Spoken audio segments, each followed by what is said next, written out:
আম্মা আপনার বাসায় যে কাজের লোকটা আছে এটা তার জন্য, তার বেতন এটা।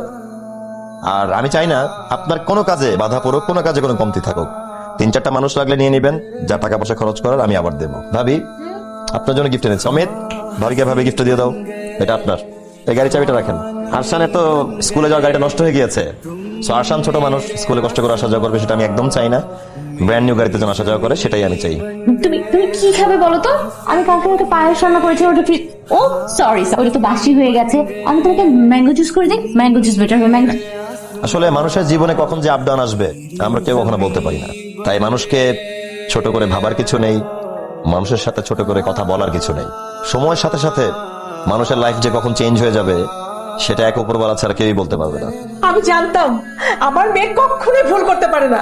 এরকম একটা জামাই কয়টা মেয়ের কপালে জোটে। হ্যাঁ তাই নাকি আম্মা? Wow great. মানে 2 দিন আগে হয়েছিল ছোট লোকের বাচ্চা, ফকিন্নির বাচ্চা, চাষা ভুষা, মানে আরো কত কিছু।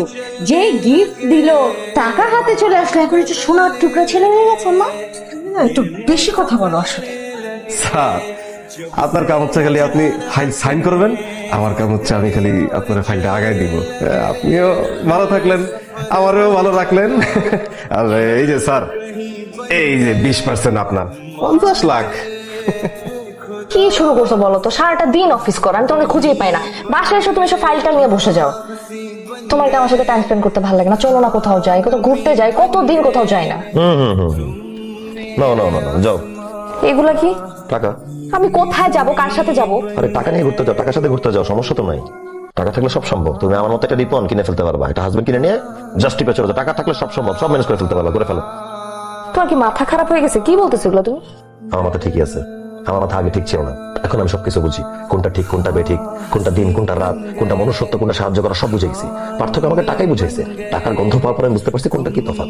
টাকা থাকলে সব সম্ভব। Life is amazing, no problem. Hello hello sir, আপাতত কয়েকদিন অফিসে আসেন না, বিশাল ঝামেলা হয়ে গেছে। আমি দৌড়ের উপরে আছি, আপনিও দৌড়ের উপরে থাকেন স্যার।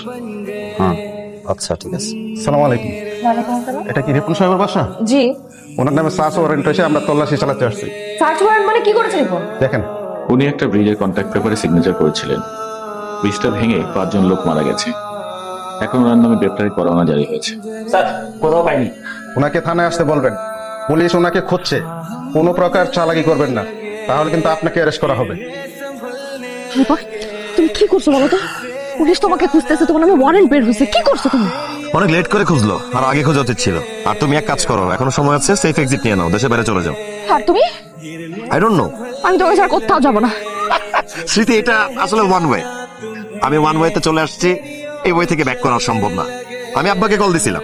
আব্বা সামান্য স্কুল টিচার, খুব সাধারণ জীবন যাপন তার। সে আমার ব্যাপারে নিউজগুলো দেখে খুব হতাশ হয়, আমাকে ত্যায্যপুত্র করে দিছে।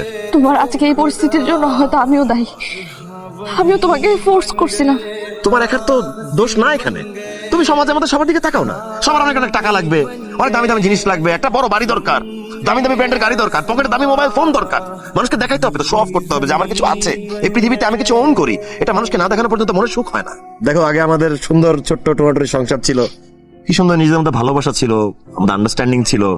একটা ফুলের গন্ধ মনে কি সুখ দিত, তাই না? আর এখন আমি কোটি কোটি টাকার মালিক, অথচ কিছুই আমাকে সুখী করতেছে না, কিছুই আমাকে আনন্দ দিচ্ছে না। বেঁচে থাকলে অবশ্যই ইনশাল্লাহ দেখা হবে। ভালো থেকো, নিজের খেয়াল রাখো।